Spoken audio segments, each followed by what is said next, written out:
What if the biggest story in baseball tonight isn't just who wins the game, but whether one team made the right call when it mattered most? That's exactly what's hanging over Atlanta as the Braves return to Truist Park after one of their hottest stretches of the season. Fresh off a dominant 4-game sweep of the Washington Nationals, Atlanta now faces the Miami Marlins in a series that suddenly feels much bigger than it looks on paper.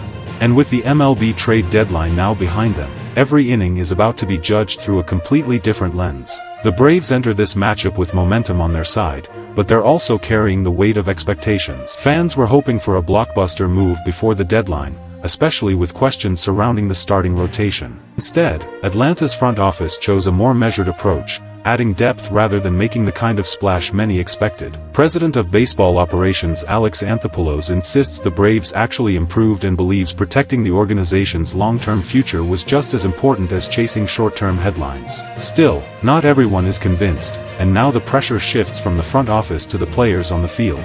That's where Holmes comes in.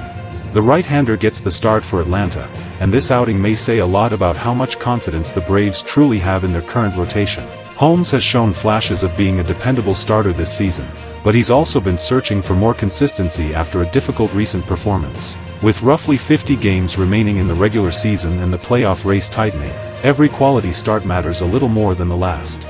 Across the diamond, the Miami Marlins aren't arriving in Atlanta just to play spoiler.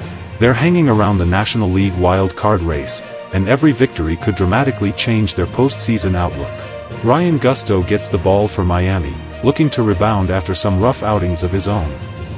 On paper, the Braves may appear to have the edge, but baseball rarely follows the script, especially in August when every team starts playing with postseason urgency. And then there's Matt Olson. Somehow, one of baseball's most productive sluggers continues to fly under the national radar despite putting together another outstanding season.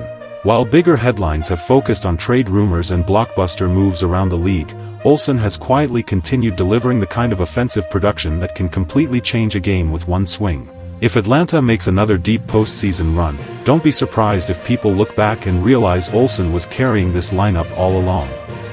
But here's what makes this game especially fascinating. Every decision the Braves make from this point forward will be viewed through the lens of the trade deadline. If the rotation struggles, critics will immediately question why Atlanta didn't acquire another frontline starter. If Holmes delivers a strong performance and the offense keeps rolling, Anthopoulos' confidence in the roster will suddenly look much smarter. That's the reality of baseball after the deadline. Every win becomes validation, and every loss becomes another debate. Meanwhile, the Braves know the National League East won't be handed to them. Momentum is valuable, but it disappears quickly if a team loses focus. Atlanta has been playing some of its best baseball since the All-Star break, combining timely hitting, solid bullpen work, and enough starting pitching to keep winning games. The challenge now is proving they can sustain that success over the final stretch without the blockbuster additions many fans expected. For Miami, this series is just as meaningful. The Marlins remain within striking distance of a playoff spot, and stealing games from a division leader could reshape the wild card race. That means fans should expect playoff-like intensity, even though it's only early August. Every pitch, every defensive play, and every late-inning decision could have consequences that stretch well beyond this series. So as first pitch approaches, remember that tonight is about much more than Braves versus Marlins. It's about proving a deadline strategy, building playoff momentum, and showing whether Atlanta truly has enough to compete for another deep October run. The answers won't come all at once, but this series could provide the first real clues. If you found this update helpful, don't forget to like the video, subscribe to Unix Media, and turn on notifications so you never miss the latest news. Thanks for watching.